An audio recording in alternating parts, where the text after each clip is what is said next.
Hello there, boys and girls, and welcome to a brand new episode of the Front Office Playbook podcast. I am your host, Colin Henderson. Joining me today is Eli Danson and Adam Datema. If this is your first time with us, allow me to welcome you to the podcast. We here at Front Office Playbook are here to talk through every single major move around the NFL with a highlight on the most important position in sports, the general manager. We say some may be able to play, some may be able to coach, but few can put together a championship roster, and that is what we are here to discuss.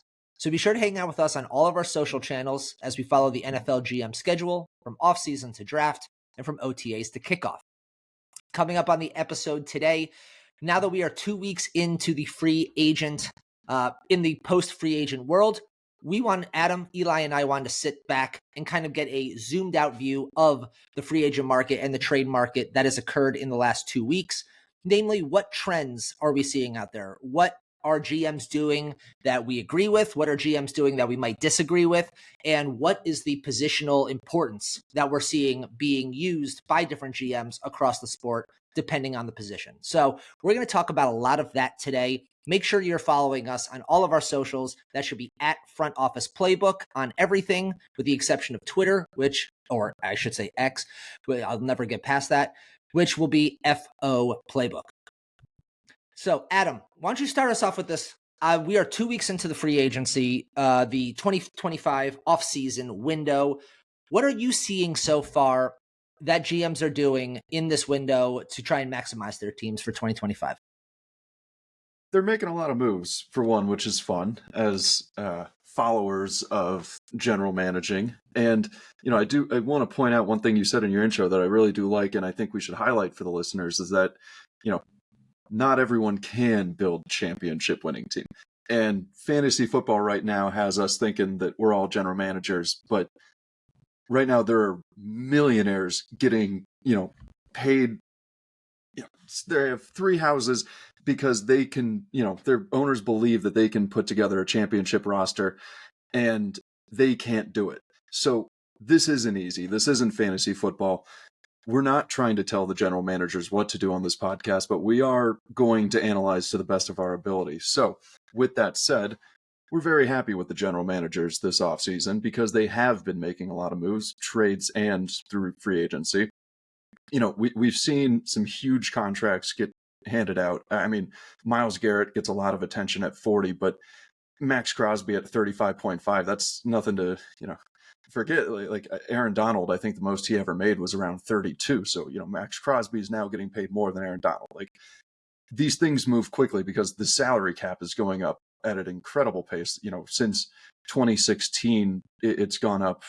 I believe it's been an 80% increase so far. And so really one thing that's been interesting to look at is how the positional values have changed in relation to the salary cap over the time. And this offseason, I think wide receiver was a real good indication of that.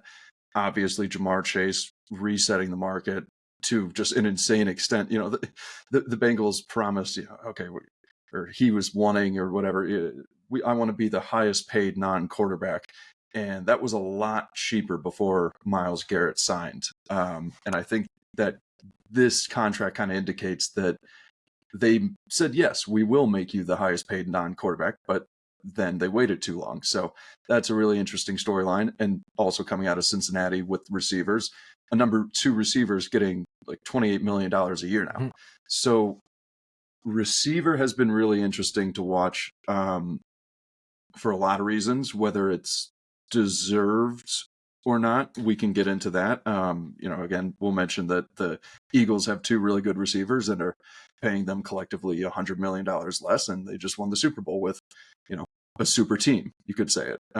Bengals aren't going to be able to afford that. So, seeing which teams have gone all in on specific positions and which teams have really kind of gone for just quantity, that's been interesting when you consider where these teams are.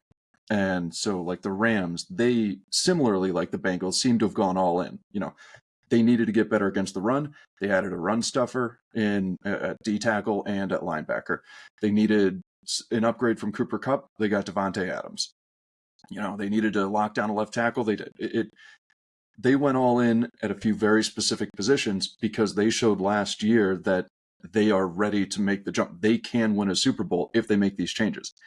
Cincinnati didn't necessarily do that, but they went all in.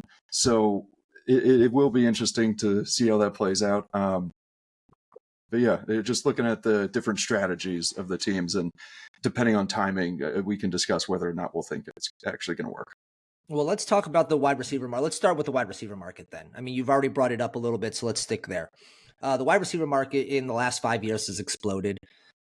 It's really, I mean, obviously the top of the market has always kind of been the top of the market. Now they're getting paid nearly quarterback money in certain senses. I mean, some over quarterbacks. We just watched Jamar Chase sign a contract that on average per year is higher than Sam Darnold, who was the top quarterback free agent in this offseason market. So, I mean, a pretty wild change in the way that GMs are viewing how important the wide receiver position is. And as you mentioned, Adam, I mean, we've discussed, the NFL world has discussed the Gabe Davises and the Christian Kirks and these other guys who are these not particularly Darnell Mooney's, wide receivers who have not particularly proven a ton, have some talent, and yet they're getting paid pretty good money to then go jump to another team in free agency.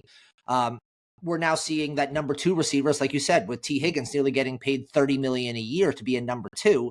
The wide receiver market outside of just the top has really exploded. And I think that is one of the more interesting things. Like, the saying, rising tides lifts all boats. Well, guess what? The rising salary cap and the fact that the top of the wide receiver market continues to rise means that all the rest of these wide receivers are basically coming up with them. Whatever their conceivable salary would have been a couple years ago is now easily inflated simply because of how inflated the wide receiver market is. Eli, what are you feeling about that?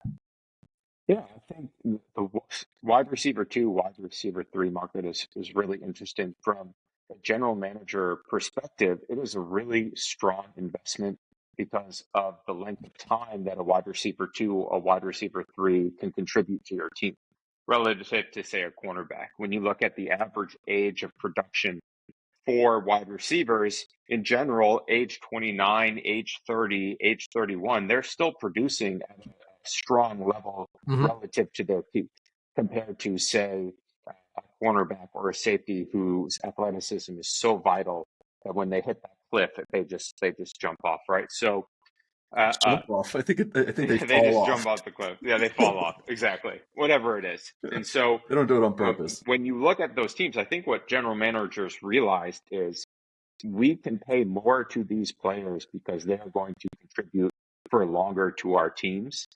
And trends of the Super Bowl winning teams found that having secondary and tertiary wide receiver weapons for your team is actually more predictive of offensive success in the playoffs than the relative strength of your wide receiver one. And with that being the case, they know that coaches can take away one option, right? Having a second, third option for your teams. They realize this is something valuable to pay for. You look at the teams, take out the Chiefs because they're the exception to the rule in most of these situations. Their wide receiver offensive skill weapon is supported almost purely by Mahomes. But all the other teams, even the Ravens, right, with Bateman and Zay Flowers, the Bills had a wide spread of talent across their room. The Vikings with Addison and Justin Jefferson. These are the teams that are advancing in the playoffs that are making the Final Four. So you're going to pay for that. So I think one thing I think you kind of hit on is that it's almost less about the actual wide receiver too, and it's about the ability to just have someone on the other side who can just beat single coverage. Because if you have someone on the other side who can beat single coverage, then doubling whoever the wide receiver one is really kind of maybe hurts your defense because the wide receiver two is going to be getting open. And that wide receiver two could be a lot of different skill levels. And it could depend on, if you're playing a team who's mainly zone, mainly man, whatever it may be. But I almost wonder if investing in a wide receiver two is only a smart decision when you already have a really good wide receiver one. Because if you don't have a really good wide receiver one, then that wide receiver two if they're, still the number 2 to that number 1, and like, does the defense really have to allocate that much to either one side, or can they just kind of play balanced? Like, and the team I'm thinking of right now are the Seahawks. So like, they invested in a wide receiver 2 in Cooper Kupp. I personally love Cooper Kupp. He won my favorite team a Super Bowl as the MVP, and he's, just been awesome for years. And it sucks to see him in a Seahawks uniform, but I also don't totally hate it, because watching him, he has slowed down. And they invested in a wide receiver 2 who may still be able to beat man coverage, definitely can work a zone, obviously, but is Jackson Smith and Jigba a good enough wide receiver 1 that teams are going to be leaning towards him and leaving Cooper Kupp to just do damage on the other side? I don't think so. So that's kind of where I'm at, thinking like, you got to get the wide receiver 1 before you can get the wide receiver 2. Yeah, I mean, I feel it's almost the bizarro, to a certain extent, bizarro version, the old adage, if you have 2 quarterbacks, you don't have one, where it almost feels like in this one, if you have 2 B-level wide receivers, that's fine. But I think most teams would happily take, instead of 2 Bs in a wide receiver, they'd take a 1 and a C, they'd take an A and a C, and they'd call that a day. Because where it you seems can like the invest way that that money most elsewhere. GMs are going right now. Yeah, like, look at, like, if you don't have a great 1, just keep your 1, but like, maybe we get 2 O-linemen and we're a run first team. You kind of have to adapt to your players in the situation. Adam, talk us through the kind of emerging wide receiver market over the last few years. I mean, I know that you talk us through a little bit of kind of how we know that the per year contract has clearly risen for wide receivers over the last few years, but how much of that, with obviously the salary cap also increasing, how much of the percentage of the salary cap is currently being devoted towards wide receivers from now and, say, in comparison to 4 or 5 years ago? So receivers have done quite well. Receivers and quarterbacks, they're good buddies. They kind of help each other out in these situations. Since 2016, and 2016, this was an ancient history. We had what many are calling a golden age of quarterbacks. The number of talent Hall of Famers in that class, like, where Eli Manning is probably the worst quarterback we remember from that, and he probably will still make the Hall of Fame. So this was still a passing era. Quarterbacks and receivers were getting paid.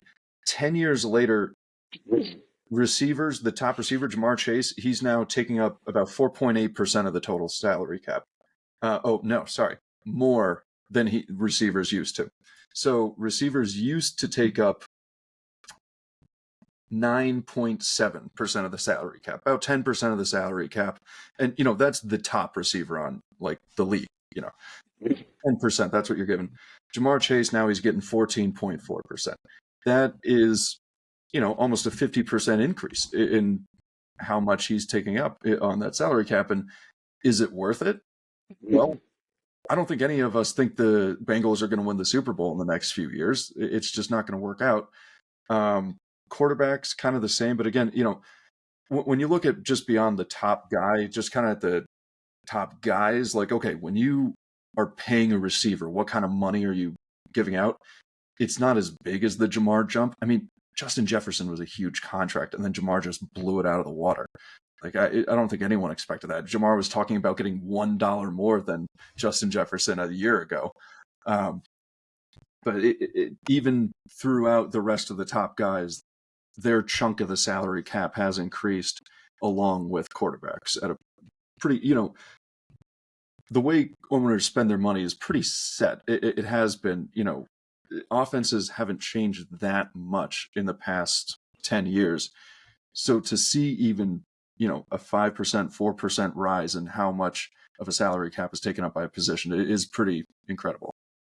So when we extrapolate that out, obviously we're talking the top of the wide receiver market. I mean, yes, we know that the top of the wide receiver market, especially in terms of percentage of the salary cap, has been, give or take somewhere in the 10 to 13% of the salary cap over the last 5-6 years. But obviously we are talking a lot about that secondary, that number 2 wide receiver. That in addition to the number one receiver, has to have eaten a pretty decent amount of salary cap just between the top two, the way that number two wide receivers are currently getting paid. I mean, we saw in this market, Darius Slayton's of the world getting paid 12, 13 million as basically a wide receiver too. That seems to be the 12 to 17 range, feels to be about the going rate for a wide receiver too, depending on production and need. But obviously that coupled with the top of the wide receiver market means that teams are putting a pretty good percentage, at least I'd say, 17 to 20% of their market, of their team is going towards 1 to 2 positions in the let's say 1 to 3 in case teams want to spread it out, 1 to 3 positions on the wide receiver front. Obviously that is an important position. It ages well. It tends to be one that is a high return on investment, but that is still a pretty decent chunk of your roster that is going towards a skill position player or 2 or 3 on the outside. Yeah. And so, I know the salary cap has skyrocketed, so these things change, but just right now, Khalil Shakir signed a $15.5 million per year deal. That would make him the highest paid wide receiver in 2016 per year. So again, Jamar kind of blew it up. The Bengals kind of blew it up. It wouldn't be as crazy, but even without the Jamar deal, it was really skyrocketing. And when you take away percentage from one part of one position, or give it to one position, you have to take it away from another. And overwhelmingly, it has gone to the defensive side. And again, I know offense, we're becoming more offensive, but this is looking back to 2016. This was already a trend. Like teams were already going all in on offense. Like quarterbacks were throwing for 5,000 yards. This wasn't, just becoming a thing back then. Eli, talk us through, if you are sitting in the GM table and you are looking at, again, I don't want to use Cincinnati as the example, but they're the ones who obviously in this offseason have kind of dominated the wide receiver conversation with their 2 re-signings.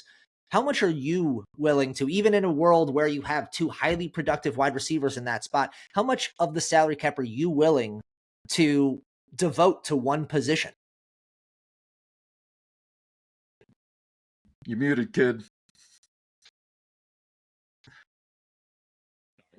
If it is a position that is elevating my team to give me a chance to win games, the best chance to win the games, I'm going to pay a market value for those players, especially if they are strong contributors to the locker room. I believe that every position, every team needs to be taken in a case-by-case basis. So if you look at a team, let's take the Seahawks, for example, before they traded DK Metcalf, and you were giving DK a 5-year, $130 million extension, and in 2 years having to extend JSN to probably somewhere in that range, maybe a little more, like 34, 35 million. The ceiling that they provide the offense doesn't justify the amount of cap that they're taking for the team. When you look at T and Chase, they're such a unique example because they do raise the ceiling of this offense to number 1 in the league. And this was without an offensive line to support this offense last season. Great point. So this specific example of the Bengals, yes, it's an exorbitant amount of the cap. And yes, if you were thinking of textbook how to build your team, is this the amount you would allocate to the wide receiver room? Absolutely not. But this isn't a normal example. These are 2 of the top 11 receivers in the league that you can pay and have an identity for 5 to 6 years. One part of this wide receiver market I think is important is that its skill level of receivers has risen over the last 10 seasons. No so question. The quality of a wide receiver 2 now mostly is better than it used to be, right? Where back in the day of Terrell Owens and Chad Ochocinco, where your wide receiver 1 was leaps and bounds better than your wide receiver 2, you could not justify paying a player like that. Now, the gap between a 1 and a 2 is a lot less. And you had teams like the Jaguars, we mentioned Gabe Davis, right? We mentioned Christian Kirk, who are resetting the wide receiver 2 market above the rate where it probably should have gone. Now other general managers are in a position where players come in and say, well, Christian Kirk was getting $84 million. Right. I am better than him, so you pay me, or I'm going to go to a team that does, right? And eventually, there's this kind of balance of, are the players ahead or are the general managers ahead? For wide receiver two, they were in the position of power in those negotiations. Right. Versus take a look at like running back over the last 7 years, where teams realized, essentially they colluded and said, we're not going to pay them as a collective league, and running backs were out of luck in that respect. So that is, sort of the balance of this wide receiver two market and the trend over the last 10 years. So That's I a would great ask you though, that you mentioned. just That's a real great quick. point that you. Oh, go ahead, Dem. No, so you said that T and Jamar are a unique case where they can raise that offense to the level of being number one in the league. But is that going to win you a Super Bowl? Spending all your money to have the number one offense in the league? So, I agree, but I think this gets back to, do the Bengals owners really care about winning? Yes, I believe it can win them a Super Bowl. If Really? you can outscore any team, you have a chance to win all of the games. If you can stop every team, you have a chance to win all of the games. We want to look at every team and situation as this ideal picture perfect situation, but the fact is it's not. The teams are in the situations that they're in. And so how are you going to maximize this? 2 years ago, ideally, they would have positioned themselves to trade T. Higgins for future capital, because Jamar Chase is that good as a wide receiver one. He is that good that he, by himself, elevates this offense to a Super Bowl caliber offense. Does having T as wide receiver two raise the level that much more because they're already so good? Probably not. But having him on the team for 4 years, right, gives you an opportunity to outscore anybody. They get into the playoffs. Anything can happen. Jalen Hurts fumbled a snap on his own and it was returned for a touchdown, right? In the Super Bowl 3 years ago. So you have these opportunities to win with star players. But they've had these opportunities, and the closest they got to winning a Super Bowl was the one year they actually had a good defense, because the offense was cheap with Burrow and Jamar and T not getting paid yet. So they actually had some guys all over their defense, and that got them to a Super Bowl. That's how they were able to slow down the Chiefs in the playoffs. I don't disagree with that. That's exactly right. So now you're going to have an all-star offense, and you need to hit on your draft picks. And that is the risk that you're taking in paying a wide receiver too. Yes, Well, we would love the Bengals to be able to sign all these players. But now they'll have to get in a different way. I think this just gets back to timing. Like the Rams paying Devontae, and first of all, they're paying Devontae almost half of what Jamar is getting, and obviously he's not the same player, but like the Rams paying Devontae makes so much sense to me. Like, let's open up the field for Puka. But they have a defense, and they actually have a good O-line, and they have a running back who is weirdly kind of good, even though he doesn't look like he should be. And so, like, this is the time for the Rams. I don't know. It just seemed like a time where the Bengals kind of needed to just look at reality and think, okay, guys, we got our stars, Trey, Joe, and Jamar. We can build around these guys going forward. Like, we're not going to win the Super Bowl next year. We can build around them. One thing that I thought Eli brought up that I thought was particularly astute was the fact that the second wide receiver market, in the buyers and sellers market of what it is, obviously anybody going to the negotiation table, it's all about leverage. And right now, wide receiver twos have leverage. They have more leverage, even ones that have not particularly produced. Again, we mentioned Darnell Mooney got good money from Atlanta last year, and he hadn't had more than 600 yards in a season. The wide receiver two market, they have the power, so they're using it. I think we've also seen in this market, flipping to another position, the safety market in particular in this offseason it's gotten paid in a world that, last year Xavier McKinney was the shiny, bright toy on the safety market after the Giants didn't re-sign him. He signs, I want to say, an $18 million deal to go to Green Bay, produces at first team All-Pro levels. Then in this new offseason, we're seeing, I think after we saw McKinney do so well, we're seeing right now a lot of safeties getting paid in that same general range, $15 to $18 million a year.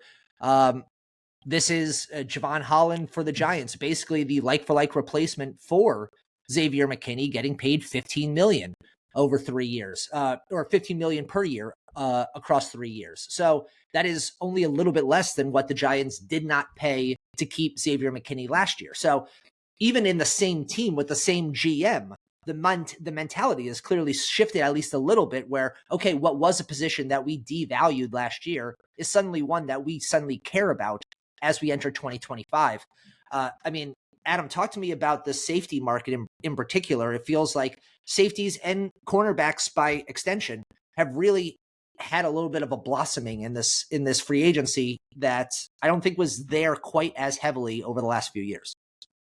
So I like safeties. I play D-line, but I always loved safeties. And I have not liked what has seemed like devaluing of safeties over the past however many years. And so you've said a few times now that the safeties have gotten paid, and I will admit I was a little confused by that initially, but I'm looking at it now. You're right. There were a lot of safeties that got paid, but what had pissed me off about this offseason so far is that no one got paid. And I'm a Rams fan. I like seeing what Quentin Lake does out there. These 3 safety sets, I love them. I think they're, we're getting more towards positionless football on the defensive side. It'll happen on offense eventually, but defense, it's really starting to be a thing. And I love the value safeties are bringing and the versatility they're bringing, and just the glue they can be to a defense, being able to produce in any situation. And so, the top safety APY this offseason was Trayvon Moehrig, $17 million a year. That puts him at the 5th highest paid safety. Derwin and Minka and Buddha have kind of dominated the safety market. Xavier McKinney jumped in it last year. But for the past few years, they've really been the guys who have been at the top just consistently. And I don't know, like, I see their impact, and I guess you can get them cheap, so why not get them cheap? But when I see Justin Reed getting 10.5 a year, when I see Andre Sisco getting 10 a year, Jeremy Chin, he's not as good as those players, but he's only getting 8 a year. I just see the value that I perceive safeties to have doesn't seem to be matching up. But, then you look at, the teams that actually had great defenses, a lot of them do have good safeties. You look at the Chargers, they have the number 1 scoring defense. Derwin James, he's there, and their other safeties played well last year. The Eagles, they've got 2 good safeties last year, and CJ Gardner-Johnson and Blankenship. Cooper DeJean was a little bit of a safety at times, more so like a nickel safety type. But I'm going to look for some other teams with good defenses real quick. But that's what I think. I think safeties are being undervalued because there's a lot of versatility they can bring. I get that if you are going to be using 3 a lot, you can't be paying all 3 of them big money. So maybe that is what's happening, where, safeties are getting paid but not getting paid the big money. But, there are good players that I just think are signing contracts that they have arguments to say, hey, wait a minute, I can be paid more. So it must just be a league-wide thing. Yeah, I mean, there's a couple things about the safety market. So, safeties do not impact play-by-play the same way that a cornerback does, which is just why they get paid less. Right? I A get that, cornerback is covering the receiver. A safety is a blanket. Right? They are not the immediate impact player. When you do see a safety mess up, though, it matters a lot. Right? So they do need to get some money. I think what's been interesting about the safety market, even going back to the late aughts, right, where you had a few All-Pro Hall of Famers, Ed Reed, Polamalu, Bob Sanders for his short but amazing stint as a top safety. These guys got paid, and the rest of the league realized, if we don't have one of these, high impact players, everybody else is in this kind of same bucket of impact for our defense.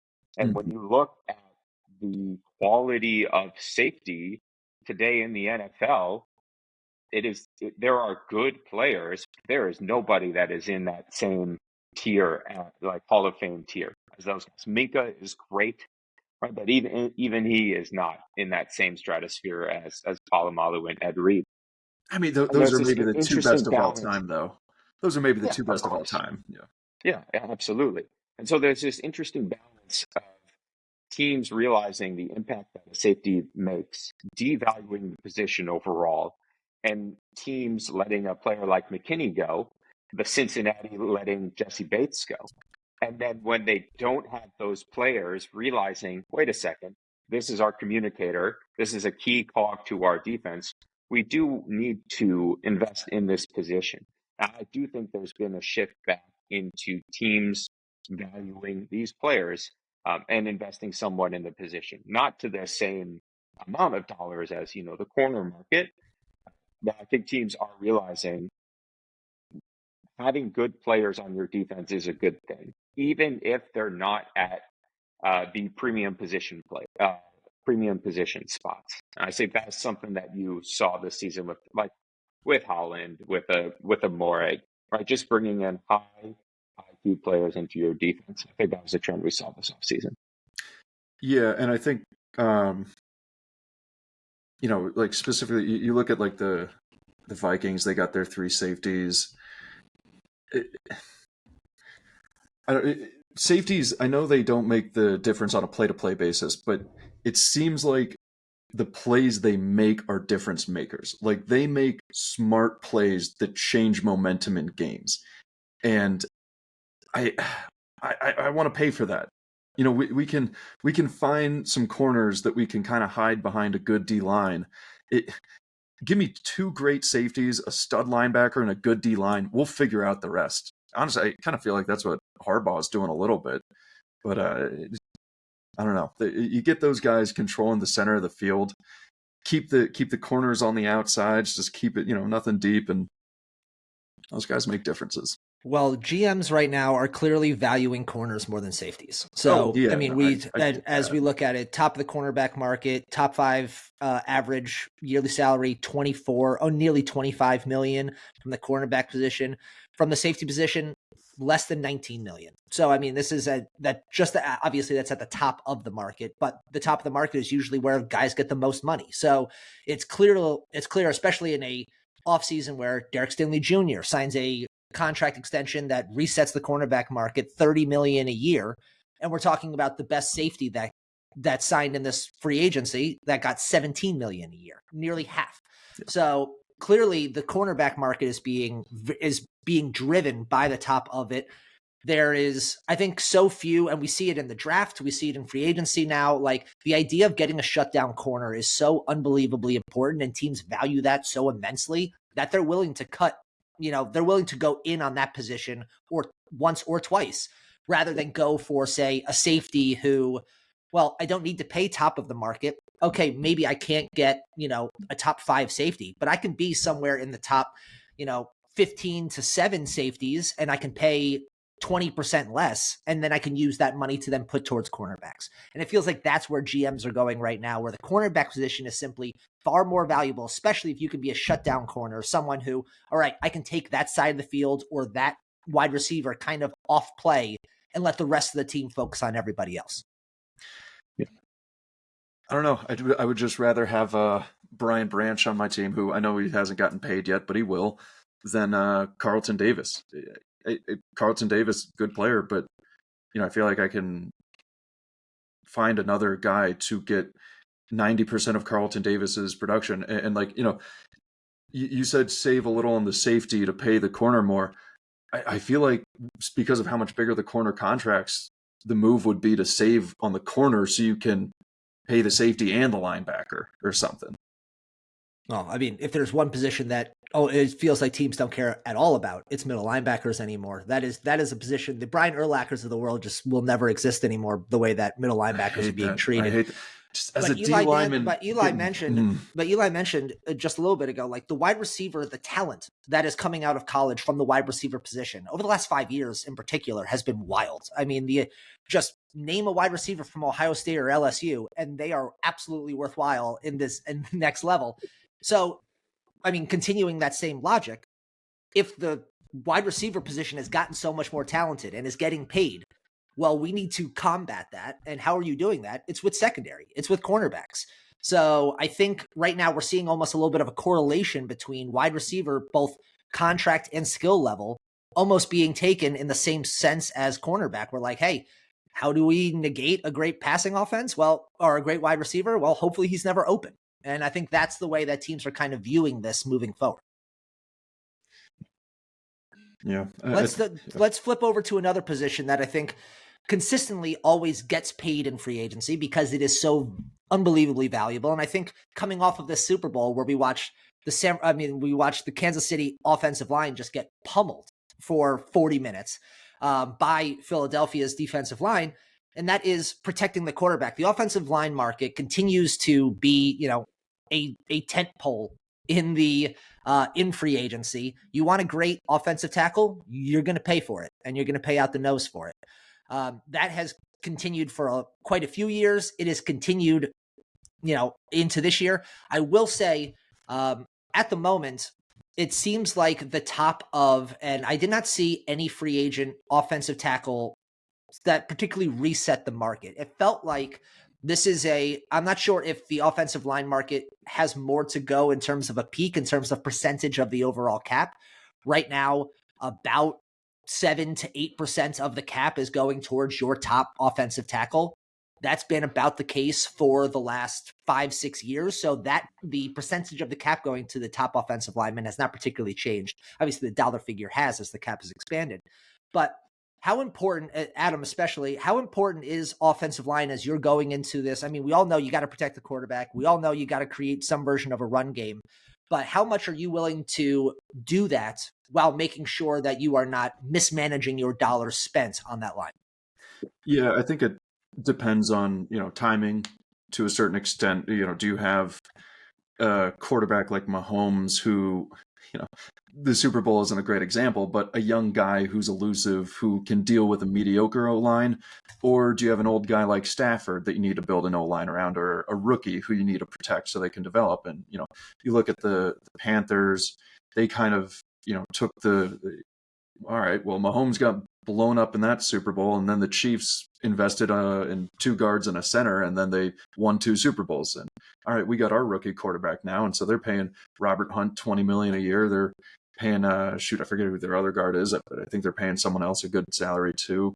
I think they invested in that interior. We've seen a few teams do that, but now we look at the Chiefs this year, and we see a guy who no one really knows, Jalix Hunt, and then a guy who's now made a name for himself, Josh Sweat, just tear them apart. Obviously, Jalen Carter is going to wreck anyone in the middle, but I'm almost wondering if we're going to see a swing back towards tackles, and if the Chiefs have almost started that, because tackles have obviously done well, and guys like Darisaw and Tristan Wirfs and Penny Sewell have gotten huge contracts, and they're very deserving of them. They just lock down those sides. But I'm wondering if we're going to see teams start overpaying, like the Chiefs may have done with, I believe his name's Jalen Moore, and I don't really remember him because he was a backup, and they're paying him now $15 million a year. Yeah, that feels like a desperation play. Yeah. Yeah, so I'm wondering if, we've seen all of O-line spending go up over the past 10 years, but I'm wondering if the interior O-line that's been kind of experiencing, a renaissance period these past few years, I'm wondering if that's going to stop or at least slow down now. And the focus is going to go back more towards, hey, we're going to trade you 2 first-round picks for a tackle. Like, Tunsil somehow went for a third, but I guess they're going to have to pay him. They're gonna have to pay him. Yeah, that's almost getting out from under the thumb of having to go through a contract negotiation with him for Houston there more than anything else. Granted, if I'm Houston, the only thing I care about is an offensive line, and I just move my best offensive lineman. Eli, the top of the offensive line market, again, I'm looking at it here. $22.5 million was the top of per year was the top of the offensive line market. I mean, that is well within range of what it's been in the past, but it seems like the offensive line market isn't quite growing exponentially like the wide receiver market is, or the cornerback market is, or the quarterback market is. It seems like the offensive tackle market is, I don't want to say plateaued, but it certainly feels like this is about the going rate for a good offensive tackle. And this is the going rate for a average offensive linemen. And it feels like we're kind of within those ranges. It doesn't feel like there's a lot of variation outside of it right now. Yeah, it comes down to who are the players that can reset the market and what is their talent and skill level at those positions. So you look at Penny Sewell, he got the truck, right? And Tristan Wirfs, he got the truck because Yep. those guys are that good. We know that offensive line talent is there's a dearth of offensive line talent in the league. Teams struggle to find five competent starters along their position, and because of that, the market reflects that. Right? The players aren't as good. When they do hit free agency, we're going to pay them because we need these players to fill holes. But their ability to reset markets is tough because they're just not that good. You look at teams who paid guards this offseason. Fries for the Vikings, Aaron Banks for the Packers. Their dollar number appears very high. When you look at where the cap will be in 2 to 3 years and their contracts, the number is going to be about percentage-wise where a starting guard is going to count for you. What teams realize is, interior pressure is a killer, and finding good players at those positions is important. So we're going to pay those guys. I see just general trends in the league for so long. It was just tackle, tackle, tackle. We'll skimp on guard. That value has spread out more over the last 5 years as teams have started to value the interior more. I also think we're watching that in that same sense, kind of going off of your point. A lot of the names we just mentioned who got the bag, who got the top of the market, those were extensions. Those weren't free agents. Like a lot of this is teams are trying. I think when we talk about positions that you need to lock down and you need to lock down via extension versus Hold on tight. free agency. I mean, offensive tackle is right there. If you got a great offensive tackle, that person does not hit the market. They just simply can't. Never. Like you said, Yeah. there's just too much of a dearth of truly elite offensive line. And you mentioned 5 to build a line of 5. It's never 5 because of injuries and all the rest. Like you really have to have it almost 10. You have to have pretty much at least one back on each of them. Sure, you can move people around and start doing the cascading effect when someone gets injured. Now 3 people have to move positions, but otherwise you still need depth. So no matter what, you have to account for 10 to 12 offensive linemen that you got to build with your roster. I can't keep paying all of them $25 million. I do need a left tackle that I'm willing to pay close to 30 and call it a day. So I think, we're watching quarterbacks. Obviously, you never let them get to free agency. Wide receivers, we're starting to get into that same conversation. If you can avoid letting them get to free agency, great. But offensive tackle is right at the top of the list of you sign the extension and you deal with the problems later. I'm wondering also, going back to the interior. Oh, there you are. Go ahead. The interior O-line. I remember, does this all go back to Brady?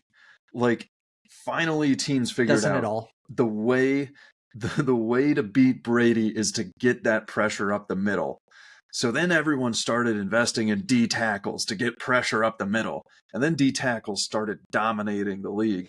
And then everyone said, well, how do we stop these D tackles? Well, we got to invest in the middle of the offensive line. So everyone starts investing in the middle of the offensive line.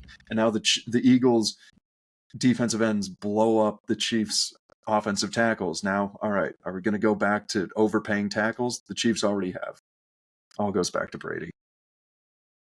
Somehow it all does. I mean, I think I will say I completely agree with you. I think the Eagles, with Mahomes being the new Brady, and we watched how the Eagles dominated the Chiefs in that Super Bowl. I think the blueprint has changed, and it's, hey, can you be the Eagles, and not, hey, can you be the Chiefs? And I think that has changed in this offseason, especially just in general. We as a GM, like Howie Roseman is basically a god to people who care about GMs right now, the way that he is roster built and continues to roster build, even in this offseason when his job is really keeping the boat above water rather than letting everybody jump ship, kind of like a San Francisco happened there. So right now, the overall GM market, it's just trying to find how you build that offensive line.